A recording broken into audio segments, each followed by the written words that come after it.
Hello, this is John and Andy from Car Repairs Made Easy, and today we're going to replace a water pump on a 2008 Dodge Durango with a 4.7 liter engine. Now, when working around cooling systems, it is very important to make sure that the engine and the coolant has cooled off, because you can run the risk of getting burned very bad. A lot of pressure built up in the radiator, so when you take the cap off, it may spray everywhere, so that's why you want to make sure it's cool, preferably to do it after the car's been sitting for quite a few hours. So to do this job, the first thing we're going to do is we're going to show you what it looks like, or you can see on your own car actually, or may see, to see that the water pump's leaking. So we're going to try to get a shot in there, get some light so you can see. You see all that crust, and that's coolant that's been there for a little while and it builds up a crust. You can see it, there's some wet spots there. That's what we found on this one.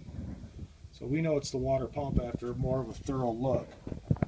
So the first thing you want to do is drain the cooling system. So there should be a petcock underneath, or some people may call it a drain plug, at the bottom of the radiator. It's the best place to drain it from, so it'll come out nice and straight, won't make a big mess. Make sure you use a drain pan, because the stuff is toxic. You don't want it going in the sewers or the grass, or animals or kids to play in it and get sick. Okay, now we're underneath the car. We're about to drain the coolant. Right here is your petcock, or some people will call it a drain plug for the radiator. That will drain your coolant. You see here we have our drain bucket that we're going to use to catch as much of this coolant as possible. Preferably to have one that has a spout like this, so once you're done you can pour the old coolant back into the bottles, make sure it's disposed of properly. So to drain the coolant, all you have to do is, usually some of them have what looks like a wing nut, two flat blades, but this one looks like a regular nut, so we're going to just loosen this. Just turn it enough till the coolant starts to come out on a good flow. You don't want to pull it all the way because it'll break. So now we're going to drain all our coolant, and while that happens, we're going to go back up top and we're going to start removing some of the shields and things, get some stuff out of the way. Okay, now while the coolant's draining, we're back up top. We're going to remove this shield here so we have access to some of the parts. Now the preferred tool is something similar to this. Sometimes they're U-shaped in there. Those work great for pulling out these push-in clips.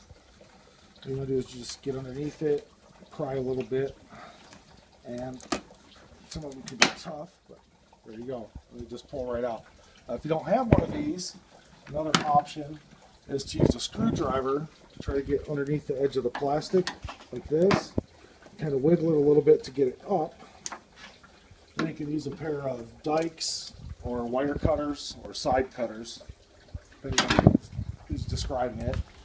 So once you get them a little loose, you can kind of wedge these underneath, give it a little bite, but not too hard so you don't cut it. And you can use that to pull them out. So what we're going to do is we're going to finish taking the rest of these clips off here, and we'll be ready to start removing some more stuff and get to the water pump.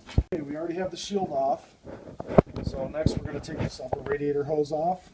Then we're going to remove this bracket and loosen these two brackets on the side of the radiator so we can try to move it to get this shroud off from around the fan. So with these, they're just spring loaded, so you just squeeze them. Be real careful because they're under a lot of tension. Use some pliers or channel locks like we're using. And just move it away from the hose, or down the hose and away from the end of the radiator here, and away from the pipe here on the block.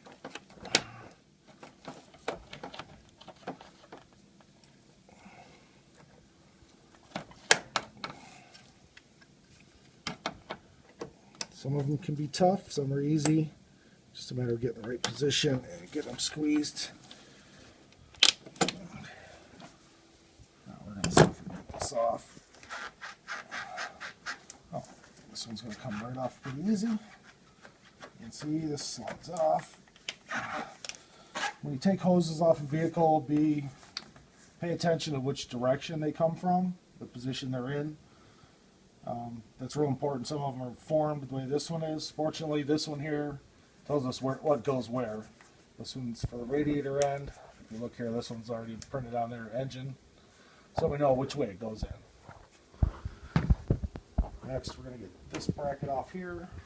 We're going to use some power tools, but this is stuff you could do by hand. We're just going to use the power tools to make it simpler, faster for us. 213 millimeter bolts there. And this should come right off.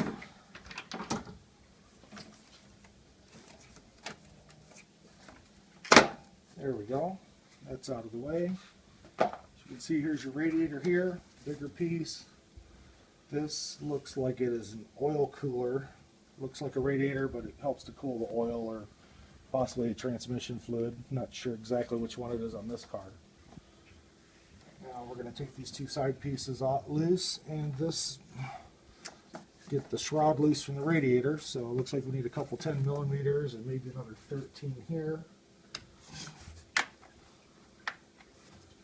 Let's see if we can get to this first. Nope. So we're going to get some hand tools.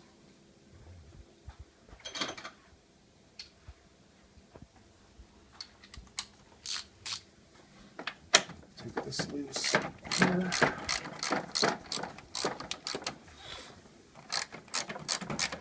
The reason to remove this is, as you can see, it's hard to see the fan and everything that's going on down there by the pulleys. The belt, so we need to get that out of the way so we have access to remove the parts that we need to get so we can get to the radiator. Alright, so we can get to the water pump. I want to be able to move the radiator out of the way as much as possible to make things easier. So now that side's loose. This side over here just has a nipple that goes into that edge. Now this appears to be wrapped around cooling fan, so we're going to see if we can't get enough angle to move the radiator back and slide this out between the fan and the radiator.